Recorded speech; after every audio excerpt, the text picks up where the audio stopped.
예, 아름다운 계절에 여러분과 함께 주일 예배를 드리기 위해서 참 감사하게 생각합니다. 정말 여러 군데 다녀봤지만 미시간이 제일 좋은 것 같아요. 가을도 있고 또 여름도 있고 겨울도 있고 하나님께서 주시는 선물이 아닌가 싶습니다. 이 가을에는 또 생각도 하게 하고 또 머지않아서 금방 또 겨울이 오면서 한 해가 마감이 된다. 이런 철학적인 생각을 갖도록 하는 이 가을은 이 가을이 없는 지역에 사는 사람들에게는 참 부러움의 대상이죠. 저 같은 경우는 1년 내내 여름인 상하이 계절에 살고 있는데 도미니카 사람들에게 가을은 평생 꿈이죠. 제가 도미니카 사람 제일 아쉬운 건 가을이 없다는 것인데 이제 가을이 가면서 아름다운 단풍도 보고 그 아름다운 단풍이 떨어지는 것을 보면서 우리는 어떤 철학자의 마음을 갖게 되지 않습니까? 그렇게 가다 보면은 겨울이 오고 또다시 봄이 오고 여름이 오고 가을이 오고 또 겨울이 오고 이렇게 가다 보면은 어느 날 우리도 낙엽같이 떨어지는 그런 존재가 아닌가 이런 생각을 하면서 기도하는 마음도 갖게 되죠. 오늘 주께서 다니엘서를 통해서 우리에게 귀한 메시지를 주시는데 다니엘서는 사실은 예언의 내용이 있기 때문에 좀 어려운 책일 수도 있는데 다니엘서의 결론은 오늘 12장 3절에 있는 말씀입니다. 하나님께서 우리에게 다니엘서를 통해서 주시고자 하는 핵심적인 메시지는 우리가 이 땅에 살면서 우리도 하늘의 별같이 영원히 빛나는 존재가 될 수 있다. 또 그렇게 되라 라는 메시지죠. 1장부터 시작해서 기적도 있고 사자고리 던지는 이 스토리도 있고 많은 얘기도 있지만은 결론은 이 땅에 살면서 그렇게 영웅 같은 사람들도 있고 또 어쩔 수 없는 고난의 환경에 갈 수도 있지만은 마침내 우리는 하늘에 빛나는 별과 같이 영원히 빛나는 존재가 되라. 생각만 해도 좋지 않습니까? 하나님께 우리를 일을 위해서 우리를 창조하셨고 이 땅에 보내셨고 또 지금 현재 우리는 이 시간에 산다는 것입니다. 다니엘서를 보면서 주께 주시는 메시지 하늘의 별같이 영원히 빛나는 존재가 되라. 근데 그렇게 되기 위해서 다니엘은 우리에게 세 가지를 가르쳐 주십니다. 아주 굉장히 중요한 팁인데요. 이 세 가지를 우리가 가슴에 품고 다니엘같이 그렇게 할 수만 있다면은 다니엘같이 세세토록 2500년, 600년 동안 앞으로 오는 세계 가운데 계속 빛나는 별같이 그런 존재가 될 텐데 다니엘같이 이렇게 룩서가 많이 빛나는 별이 아닌다 할지라도 비슷한 별 같은 존재가 되지 않겠는가 이런 생각하면서 오늘 아침에 저는 이 세 가지를 좀 나누기를 원합니다. 다니엘서 1장에 나오는 그 첫 번째 메시지는 우리의 신앙이, 그러니까 우리의 인생이 별같이 빛나는 존재가 되기 위해서는 신앙의 결단을 해야 된다 라는 것이죠. 다니엘서 1장 6절 이하에 우리에게 가르쳐주는 내용 아닙니까? 다니엘은 바벨론에 끌려가서 그 왕궁에 있었는데 특별한 대접을 받게 되고 학문을 익히게 되고 또 많은 베네핏이 있었죠. 특별히 우리가 사실 먹고 사는 게 중요한데 다니엘에게는 왕이 먹는 산의 진미로 대접하겠다 이런 특별한 기회가 온 거죠. 그 상황에서 다니엘은 왕이 먹는 산의 진미도 좋겠지만은 나는 내 신앙을 지키겠다 그런 결단을 하게 되는 것을 우리가 봅니다. 다니엘은 한 번만 이 결단한 건 아니에요. 근데 우리 신앙생활 하기 위해서는 반드시 다니엘같이 매일매일 삶 속에서 이런 결단이 필요하다는 것입니다. 너희는 먼저 그의 나라와 의를 구하라 그랬는데 이건 결단이 없이는 이렇게 할 수가 없는 것이죠. 이런 결단을 하지 않고 그냥 살다 보면은 우리도 모르게 세상에 빠져버리고 나중에는 신앙을 놓친다는 것이죠. 신앙을 놓쳐버리면은 우리는 마치 핸들이 망가진 핸들을 잃어버린 자동차 같은 그런 인생을 살게 되는데 그런 사람은 열심을 내면 될수록 사실 더 위험하게 되는 거 아니겠습니까? 자동차가 있는데 핸들이 망가졌거나 핸들이 없는 자동차 엑셀을 밟을수록 속도를 내면 될수록 더 위험한 거 아니겠습니까? 차라리 가만히 있으면 모르겠는데 근데 우리 인생에서 신앙을 놓치면은 신앙이 망가지면 신앙을 잃어버리면은 인생은 그렇게 방향을 잃어버리게 되고 그렇게 살다가 그렇게 비참하게 생을 마감한다는 것입니다. 그러나 하나님은 우리에게 이 시간 다시 한번 도전하셔서 날마다 하나님 앞에서 신앙의 결단을 해라. 한번 내가 정말 잘 믿어보겠다. 내가 정말 좋은 크리스찬이 되겠다. 이런 결단하면은 하나님께서 그렇게 할 수 있도록 도우신다는 거예요. 너는 오늘 아침 다니엘서 1장을 다시 한번 묵상하면서 다니엘이 그렇게 결단하자 하나님께서 다니엘로 하여금 환관장으로 하여금 은혜를 입게 하셨어요. 그래서 그가 신앙에 결단한 것을 할 수 있도록 해 주시라는 것이죠. 제가 아는 어떤 그 사랑에게 이제 장로님이었었는데 제가 만났을 때는 그때는 집사님이었어요. 이분이 경찰 본부장을 뭐라 하죠? 한국에. 하여튼 그 두 번째까지 높은 데를 갔는데 그분 경찰 간부들이 매 주일날 10시에 미팅을 갖는다잖아요. 근데 이분은 10시에 교회를 가야 되는데 주일 예배 시간에 딱 그 아주 중요한 그 미팅이 있으니까 그래서 안 갔다. 그 모임을 불참했다는 것이죠. 그랬더니 자기 바로 높은 그 대장이 이 사람 어디 갔느냐? 그리고 이제 문제가 됐다는 것이죠. 그래서 이 징계에 회부되느냐, 아니 모자를 벗느냐, 이런 심각한 위기에 갔는데 이분이 그 설명을 해도 자기는 어떤 게으르거나 그래서 회의를 불참한 게 아니고 자기는 어쩔 수 없이 주일날 아침은 교회를 가야 되기 때문에 어떤 일도 자기는 참여할 수가 없다. 대신 내가 다른 날 더 열심히 일하겠다. 그래서 그게 나중에 받아들여졌고 결국 그분이 취한 대장까지 올라갔던 것이죠. 제가 나중에 장로님 되기 전에는 이제 마지막까지 그 높은 자리까지 가고 장로님 되고 이제 은퇴하셨는데 그분과 같이 식사도 한번 했는데요. 그분과 목숨 건 결단한 것이죠. 그랬더니 하나님께서 그 자기 높은 사람에게 은혜를 주셔서 그 사람이 나중에 자기를 편의를 봐주고 또 이분이 승진하도록 이제 길을 열어줬다.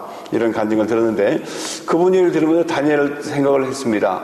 우리가 정말 결단만 하면은 믿음 생활하면 잘 해보겠다. 마음만 먹으면은 하나님께서 그렇게 할 수 있도록 길을 열어준다는 것이죠. 우리 형제 하나도 한 번은 이제 짭을 못 갖고 맨날 시간만 교회 와서 이제 교회만 왔다 갔다 해서 제가 한번 뭐라고 했어요. 아니 젊은 사람이 짭을 가져야지 이렇게 빈둥대면 되느냐 했더니 이 청년이 하는 말이 글쎄 이력서를 내는데 마땅한 자리가 없다는 거예요. 전부 다 토요일날 저녁 늦게까지 아니면 주일날 일을 시킨다는 거예요. 자기는 토요일 저녁은 청년 모임을 나가야 되고 청년 리더니까 주일날은 주일을 지켜야 되는데 직장이 대부분 거의 다 모든 직장이 토요일 늦게까지 일을 시키고 주일 일을 해야 된다는 거예요. 그래서 지금 짝을 못 잡고 있다 그래요. 그래서 같이 기도처럼 그 친구가 게을러서 직장생활 안 하는 줄 알고 처음에는 이제 비난했다가 이제 용서를 구하고 같이 기도했는데 어느 날 호텔에 취직이 됐는데 저녁에만 근무하는 직장이 된 거예요. 그러니까 주일 성수하고 토요일날 청년회 활동하는데 아무 지장 없도록 되고 야간 근무하니까 월급도 야간 수당이 나오고 그러니까 신앙생활을 한번 잘해보겠다고 마음먹었더니 직장도 좋은 데 생기고 월급도 더 많이 받는 그런 데를 생기는 것을 보면서 결국 우리가 신앙생활은 결단하면은 하나님께서 그 길을 열어주시는구나 라는 것을 다시 한번 보게 됐습니다. 만약 그렇지 않을 경우는 세상은 우리에게 덫을 놓고 끊임없이 유혹을 하고 우리를 신앙이 점점 약해지고 그래서 주일날 한번 그냥 와서 인사만 하고 가는 그래서 이 신앙이 하나 형식화되고 마침내 방향성을 잃어버리는 왜 살아야 되는지 무엇을 위해 살아야 되는지 어떻게 살아야 되는지 이것을 놓쳐버리는 그리고 마침내 참 유명한 중이 얘기한 것 같이 괜히 왔다 가네 그런 인생을 마치게 된다는 것이죠. 그러나 하나님은 우리에게 다시 한번 찾아 도전하시고 다니엘같이 신앙에 결단하는 날마다 오늘 아침뿐만 아니고 날마다 아침에 일어나서 내가 오늘 하루 한번 신앙인답게 한번 잘 살아보겠습니다. 결단하면은 하나님께서 그렇게 해주신다는 거예요. 두 번째는 이제 제가 아주 은혜 받은 내용인데 6장 10절에 나오는 내용 아니겠습니까? 사자굴에 기도하면은, 신앙생활 하면은 사자굴에 던진다. 그래서 죽게 된다. 라는 사실을 알고도, 성경에 보면 그걸 알고도 다니엘은 전에 하던 대로 자기 방에 들어가서 창문 열어놓고, 그리고 그는 다시 기도를 하지 않습니까? 그것도 이게 중얼중얼 하는 것이 아니고 모든 사람이 알도록 큰 소리로 찬양하고 기도하고, 그래서 마침 그 결과로 인해서 사자굴에 던지는 처형을 받지 않습니까? 근데 다니엘은 그 말의 중요한 전에 하던 대로, 그러니까 다니엘의 그 삶 속에서는 하루 3번 시간을 정해놓고 주님을 만나는 일, 이것은 어떤 것과 바꿀 수 없고 포기할 수 없고 타협할 수 없는 일이다. 아주 고지식하게 이걸만큼은 지켜왔던 것이죠. 사자굴에 던지는 말에 내 생애가 오늘이 마지막이 될지라도 그는 기도하는 것만큼은, 근데 기도도 그냥 아무 때 하는 게 아니고 기도 시간을 정해놓고 하는 것이죠. 이게 중요한데, 다니엘이 우리가 가르쳐주는 것은 기도는 하나님의 임재를 느끼는 거예요. 그러니까 하나님과 같이 있는 것. 그러니까 그분하고 같이 있기만 하면 모든 문제는 해결되는 것이죠. 근데 다니엘서를 보면 제가 참 부러운 것 중에 하나는, 우리는 기도 그러면 꼭 우리 필요를 요구하는 것을 생각하는 경우가 많지 않습니까? 그래서 기도에 하면은 한국 요즘 대학 입시를 앞에 두고 교회마다 지금 기도에 불이 붙었죠. 그러니까 그 자식들 대학교 좋은 데가 그걸 뭐라고 요즘은 대입이 아니고 학력고사라고 그러는데, 요즘 교회들마다 전부 다 학력고사 특별 기도회를 아주 그냥 요즘 불이 붙었어요. 그러니까 기도 그러면 우리는 꼭 무엇을 요구하는 것으로 생각하는데, 다니엘이 가르쳐주는 기도는 무엇을 요구하는 것이 아니고 그분과 함께 있는 거예요. 그분과 함께 있는 것. 사실 근데 그분과 함께 있기만 하면은 우리의 필요한 모든 것은 자동으로 그분이 다 해결해 주시는 거예요. 이게 비밀인데, 우리 한국교회는 기도를 잘못 생각해서 꼭 뭘 달라고 뭐 필요할 때만 하는 것으로 생각하니까 요즘 한국 사람들은 이렇게 생활의 수준이 높아지고 별로 필요한 게 없고, 요즘 한국도 보험제도가 잘 돼가지고 모든 인슈런스가 다 커버해주고, 그러니까 굳이 그냥 막 새벽에 가서 기도하고 처리하러 해야 될 필요성을 못 느끼는 거예요. 다 먹고 사는 거 다 요즘 쌀이 나무들어서 골치 아플 정도니까 먹는 게 풍부하죠. 아무리 가난하다 해도 전세 사는 사람들은 다 백만장자 아닙니까? 전부 다. 그러니까 한국은 생활이 다 좋아. 물론 어려운 사람도 있겠지만은 대부분이 다 여유가 있다 보니까 굳이 하나님 앞에까지 달라고 안 해도 그렇게 저렇게 살 수 있게 되니까 이 기도가 중단된 게 아닐까 이런 생각하는데, 기도는 사실은 우리 필요를 달라는 것이 아니고 그분과 정해진 시간에 그분과 함께 있는 거예요. 이게 중요한 거예요. 그런데 아무 때나 있는 게 아니고 시간을 정해놓고 내 삶의 스케줄을 정해서 우선순위를 그분과 만나는 게 우선순위를 두고 그분하고 가는 거예요.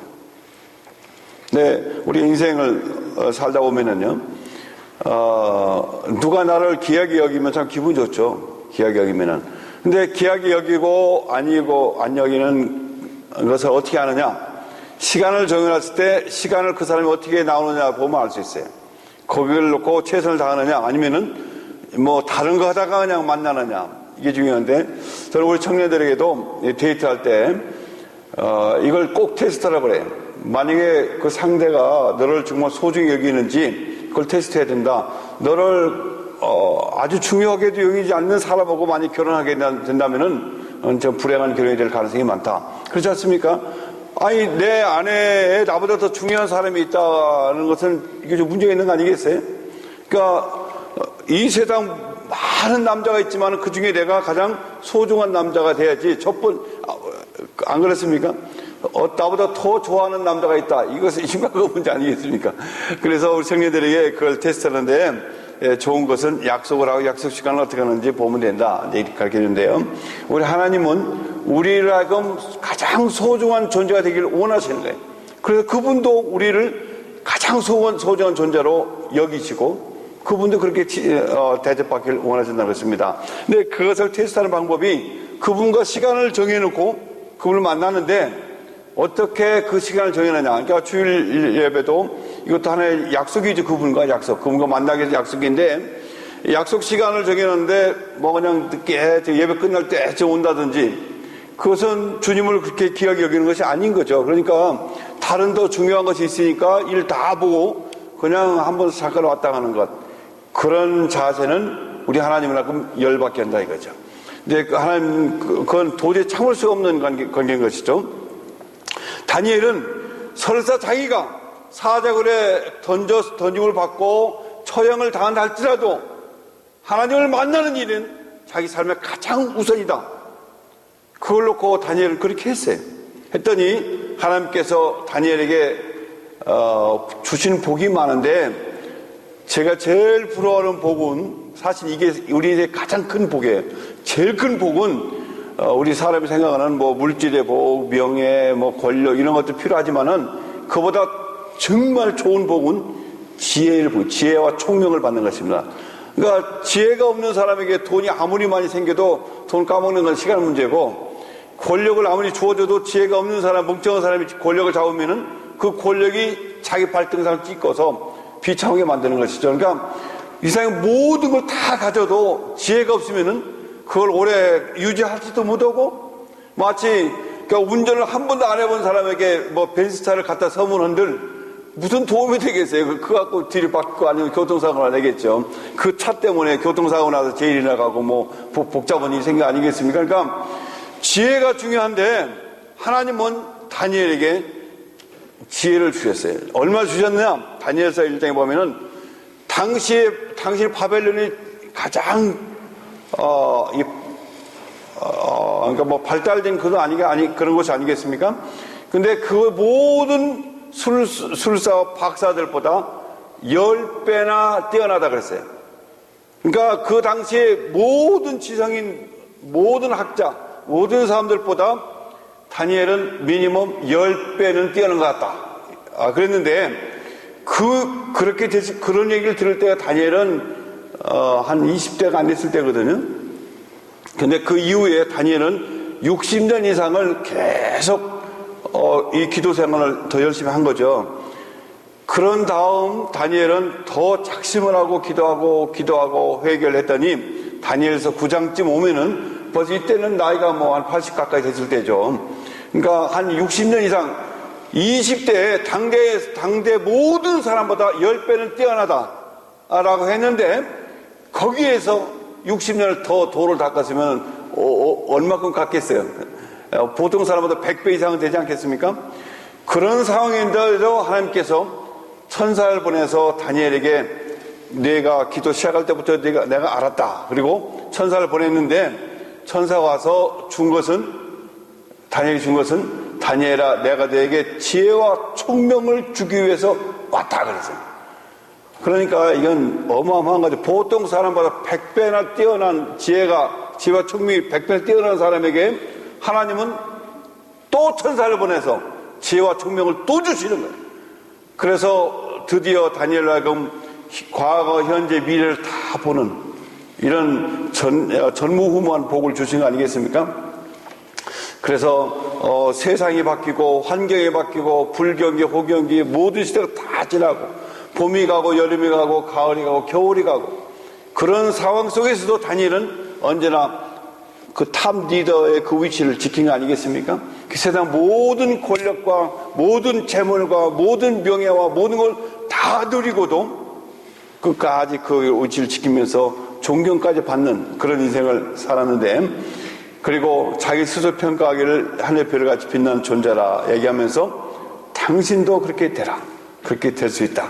저는 다니엘서를 지금 시간만 나면 하루에도 몇 번을 이렇게 묵상하는데 제일 부러운 거예요. 다니엘 같은 인생을 살고 싶은 거예요, 정말. 근데 저도 다니엘 같이 이제 계속 결단을 하고 그리고 시간을 정해놓고 기도하는데, 다니엘 같이 했더니 하나님께서 복을 주시는데요. 물론 다니엘이 받았던 복에 비하면은 이게 뭐 100만 분의 1도 안 되겠죠. 아주 조금 맛보기를 주시는데, 금년 2월에도요, 도미니카 기독교 청년합회 매 2년마다 있는 총회 선거가 있는데, 저는 올해 이제 부총재에 이제 출사표를 냈어요. 물론 외국 사람이 그 나라, 쟁쟁한 리더십들이 많은데, 그 부총재에 나간다는 것은 뭐, 언감생심이죠. 사실 현실적으로 불가능한 거죠. 될 수가 없는 건데, 그러나, 하나님께서 올해 금년 세계 10편 126편을 통해서 꿈 같은 일을 주시겠다 했기 때문에, 정말 모든 사람이 안 된다 할지라도 하나님께서 하시면은 또 꿈 같은 일을 주시지 않겠는가. 그래서 출사표를 냈어요. 그런데 이 투표를 하는데 거기는 미리 사전 선거운동 하면 그냥 자격 박탈입니다. 그러니까 사전운동 할 수가 없고 선거관리위원회에 이력서를 내고 이제 출사표를 내고는 기도하는 거죠. 기도하고 투표하기 전에 이제 임원단이 데려가고 선거관리위원단이 돌아가지고 하는데 그 미리 등록 온 사람들, 이 후보자 한 사람들을 명단을 발표, 그때 처음 발표는 그러니까 누가 후보로 등록 건지를 아무도 모르는 거죠. 그걸 얘기하면 또 법을 걸리니까. 그리고 이제 10명이 나오는데 제가 기호 1번이 됐는데 제가 아마 제일 먼저 신청한 명이에요. 그래서 1번이 되고 나오는데 10명이, 후보가 10명이 나오는데 현재 도미니카의 기독교 모든 리더십들을 쟁쟁한 사람들이 10명이 다 나오는 거예요. 여기 도미니카 기독총연합회는 여기 뭐 각 교단이 다 가입된 거거든요. 그러니까 뭐 그 나라 제일 큰 교단은 하나님의 성회인데 하나님의 성회에서 나오고 뭐 어디서 나오고 각 유명한 사람들이 그냥 다 나오는 거예요. 10명이. 근데 그걸 보면서 아이고 내가 오늘 잘못 나왔고 괜히 나도 망신 나가겠네 이런 생각을 또 순간적으로 했는데 그래도 하나님께서 하시면은 뭐 하는 거 아니겠느냐. 그리고 이제 가서 뭐 다른 거 할 일 아무것도 없는 앞에 나가서 살살 웃고만 있어야 되는 거예요. 말할 기회도 주는 것도 아니고. 그러니까 말할 기회가 없으니 난 더 좋죠. 왜냐면 말할 기회 주면 그 사람들 말을 얼마나 잘해요. 뭐 쟁쟁한 분들이니까. 근데 나는 뭐 이게 어설픈 스프레이시를 해가지고 말로 더 나한테도 불리익이지. 그러니까 다행히 말할 기회도 안 주니까 더 좋은 거예요. 저한테는. 그냥 사서 웃기만 하면 되는 거니까. 근데 하나 베네핏은 다 도미니카 사람이 외국 사람이 하나 있으니까 사람들이 호기심을 유발하는 건 충분하죠. 거기서 사살 웃고 있으니까. 그래서 그러고 있는데 이제 들어가서 이제 투표를 하는데 358명쯤이 총대가 왔는데요. 투표가 들어갔는데 거기는 법으로 과반수 이상 투표를 해야 당선되는 겁니다. 근데 세상 10명이 그 표를 조금도 아주 제가 36표를 투표했는데 36표는 택도 없는 거죠. 과반수 이상이 되는 거예요. 근데 제 다음 사람은 35표, 그 다음은 34표, 32표, 32표, 하여튼 이래가지고 30표, 36표부터 30표를 10명이 쫙 나눠 가진 거예요. 그러니까 아무도 당선자가 안 나온 거죠.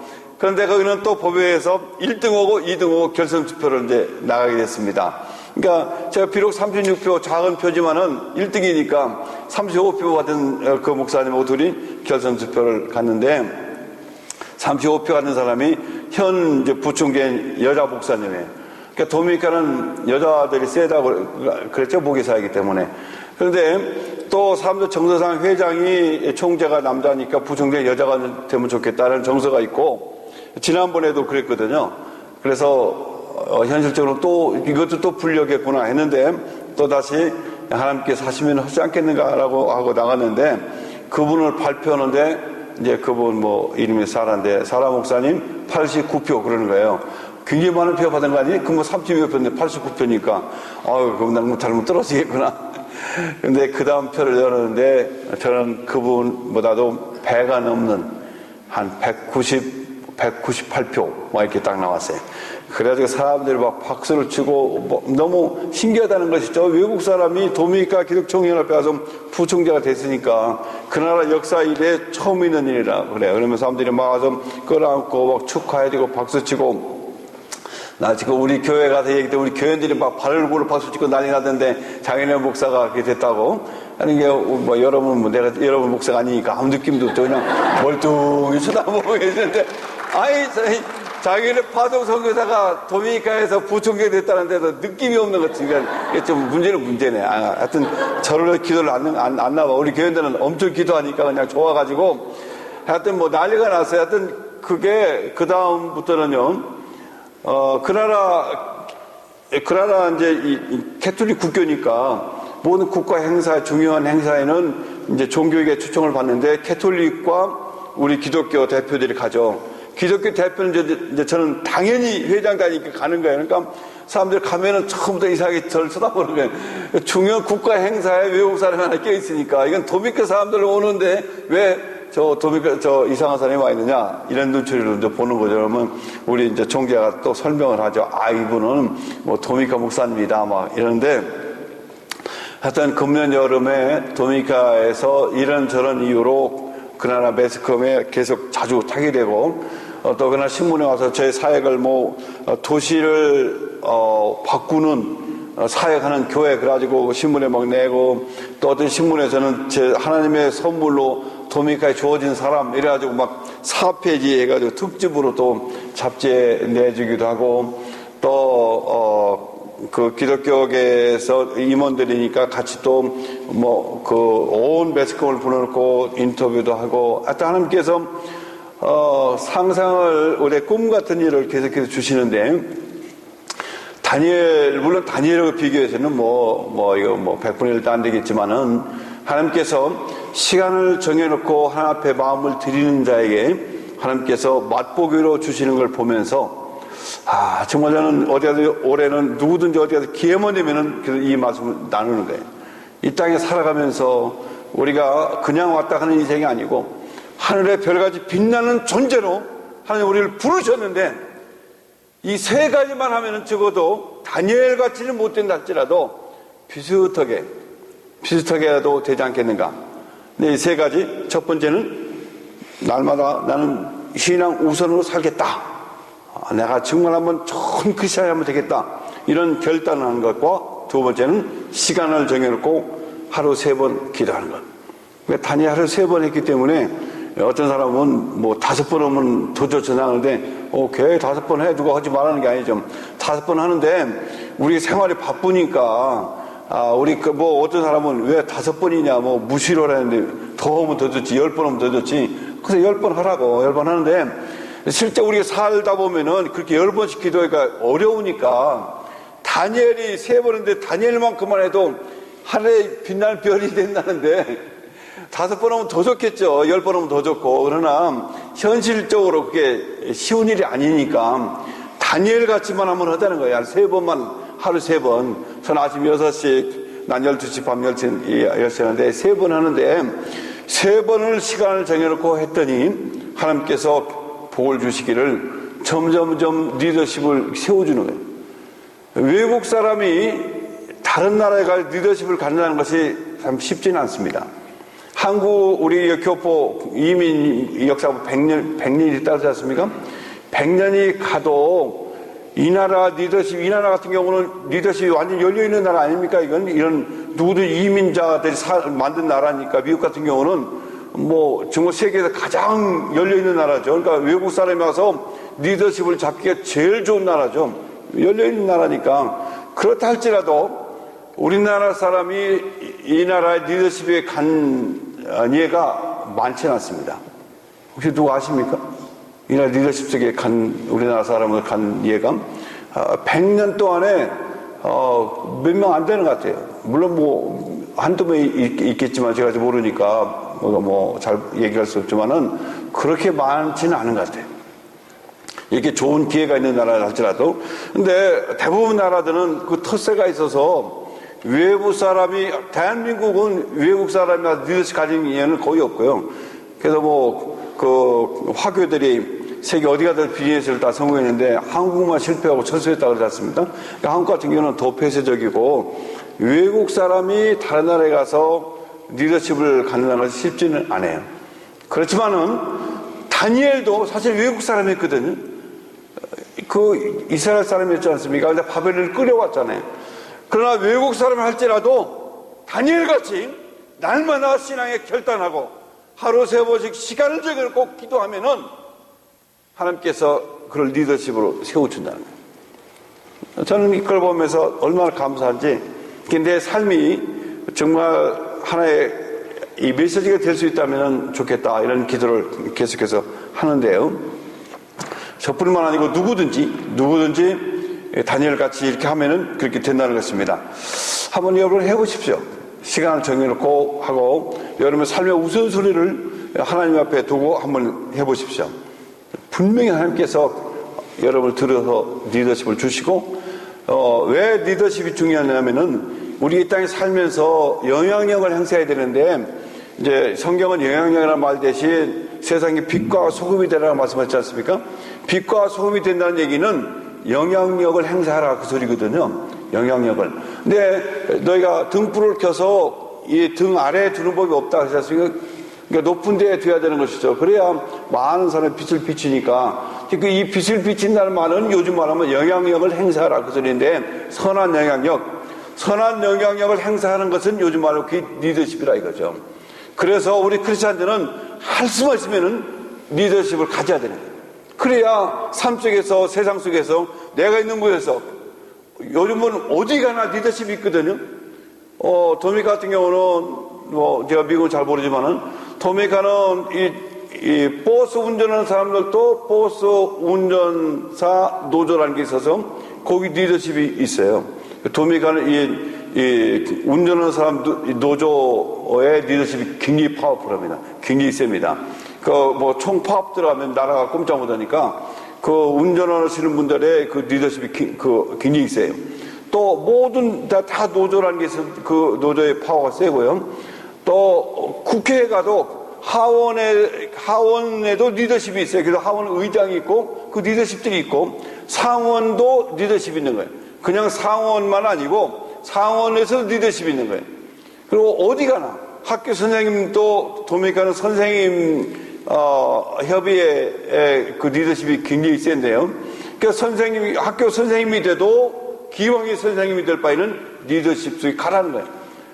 그리고 뭘 하든지, 거기는 세탁소 협의회가 아니고 거기도 세탁소 협의회도 리더십이 있는데, 이 사람들이 엄청 센 거예요. 그러니까 리더십을 갖기만 하면은 모든 면에서 선한 영향력을 행사할 수가 있어요.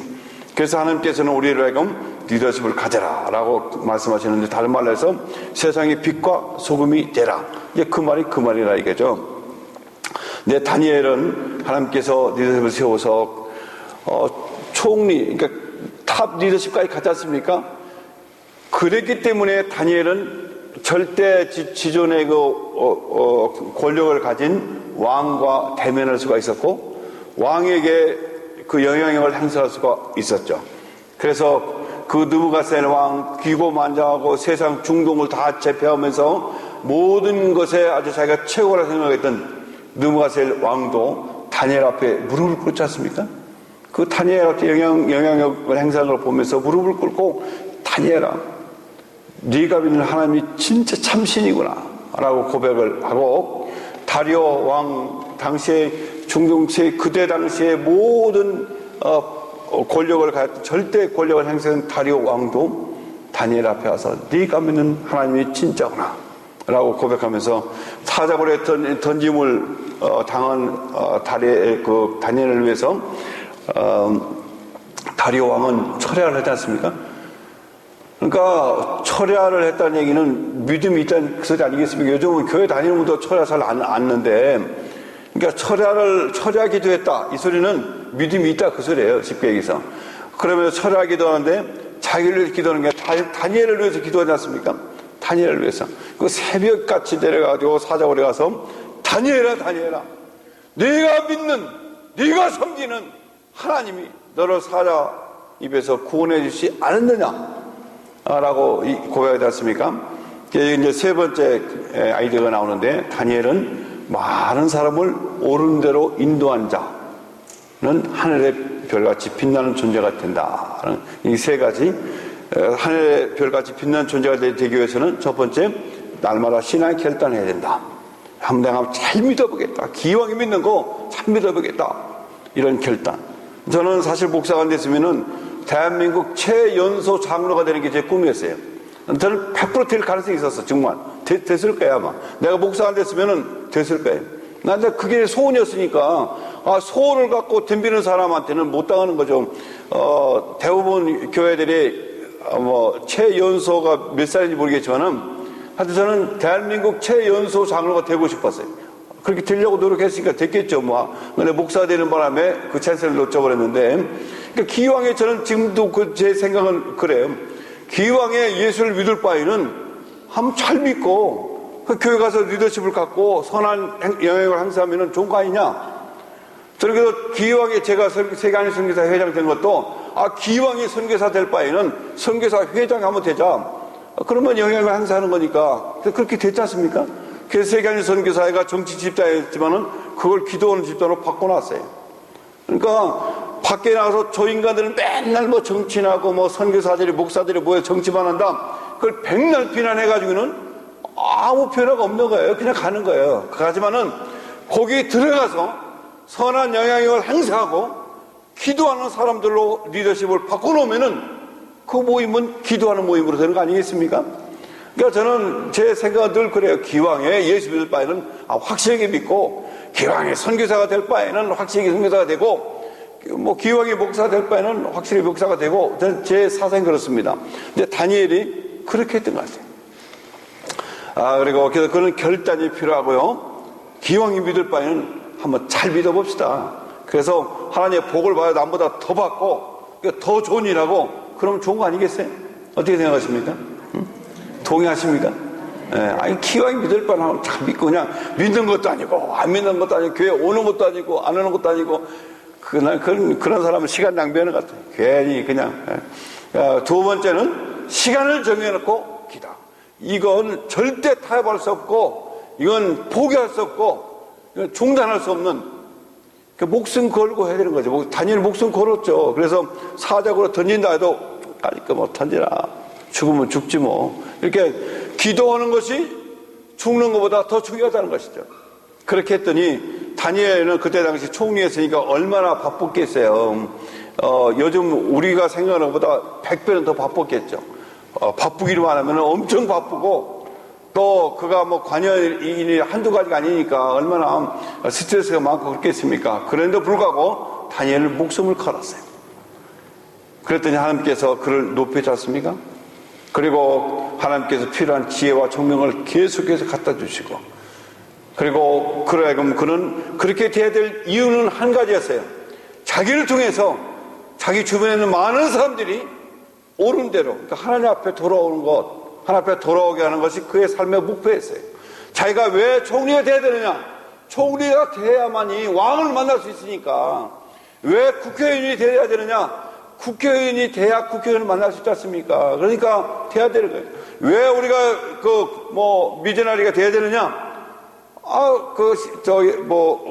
산호세 그쪽에 가면은 부자들 사는 동네가 있대. 거기는 클럽이 있어가지고 그거는 그 백만장자가 돼야 거기 들어가 살 수 있다고 그래요. 그러니까 그 사람들 전도하려면은 거기 가야 전도하는 거죠. 그러니까 우리 생각이 바뀌어야 되는 거예요. 우리가 왜 공부를 열심히 하고 돈을 많이 벌어야 되느냐? 그래야 그 사람들을 만나니까. 그러니까 도미니카는 많은 경우 목사님들이 목수 하시는 분들이 많아요. 교회에서 사례비를 안 주니까 목수. 왜 목수가 많으니까 예수님 직업이 목수였대. 그래서 목수였네. 그건 진짜 해석을 잘못하는 거예요. 아니면 또 수영장 청소하시는 분들이 또 많아요. 사실은 그런 거 짜붙기 쉬워서 그걸 하는 거지 예수님하고 아무 상관이 없습니다. 근데 그걸 해서는 이 돈 많으니까 호텔 수영장 청소하는 사람이 호텔 오너한테 어떻게 전도하겠어요? 만나기도 힘든데. 그러나 호텔 오너를 전도하기 위해서는 그 비슷한 수준의 호텔 오너가 되면은 만날 수 있죠. 그래서 우리가 크리스찬들이 열심히 살아야 될 이유가 거기 있는 것입니다.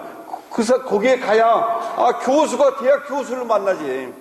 맨날 학생으로 있으면서 교사를 전도할 수 있겠습니까? 그러니까 우리가 무엇을 해야 되는 열심히 해야 되는 이유가 바로 거기 있는데, 실제 다리오는 다니엘은 만나는 사람들에게 이걸 증거한 거예요. 삶 속에 삶으로 증거한 거죠. 메시지를 증거하기도 하고. 그래서 느부갓세나 하여튼 그 사람을 시작해가지고 다리오로 해가지고 나중에 고레스 왕까지. 고레스 왕 나중에 결국 고레스 왕 때는 이스라엘 사람들이 이제 돌아오지 않습니까? 근데 당대도 심지어 오바마도 그 고레스 왕 무덤 앞에 가서 무릎을 꿇었다 그러잖아요. 무릎 꿇고 손뼉 치면서 정말 마음속으로 존경을 표현했다가 전 오바마가 얼마 전에 고레스 왕 무덤 앞에 가서 그 묘비를 보고 가슴을 치고 거기서 무릎을 꿇었다는 거죠. 그러니까 오바마하고 이 고레스 왕하고는 한 400년, 500년 차이가 있지 않습니까?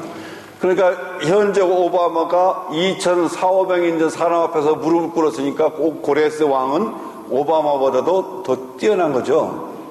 지혜와 리더십이. 그러니까 무릎을 꿇지. 자기보다 못한 사람한테 무릎 꿇겠어요, 상식적으로. 이건 여러분 구글 찍으면 다 나오는 얘기니까 다 찍어보세요. 자세한 건 다 구글에 가면 있으니까. 근데 중요한 건 고레스가 어떻게 그렇게 지혜로운 사람이 됐느냐? 다니엘을 만나고 다니엘한테 영향을 받아서 그렇게 됐다는 거예요. 지혜의 근본은 하나님을 아는 거니까 고레스가 하나님을 알고 하나님 앞에 무릎을 꿇고 지혜를 받았기에 그걸 어떻게 그렇게 되냐? 다니엘을 통해서 그렇게 됐다는 거예요. 그러니까 그 유명한 느부갓네살 왕으로부터 시작해서 다리오 왕으로 시작해서 마지막에 고레스 왕까지 다니엘은 자기 주변에 만나는 모든 사람, 자기 20대 청년 때 만난 왕에게도 영향을 끼쳤고 중년 때 만난 왕에게도 영향을 끼쳤고 80이 넘어서 노년에 만난 왕에게도 영향력을 행사하고 누구든지 만나는 사람에게는 다 그걸 옳은 대로 인도하는 일을 했다는 거예요.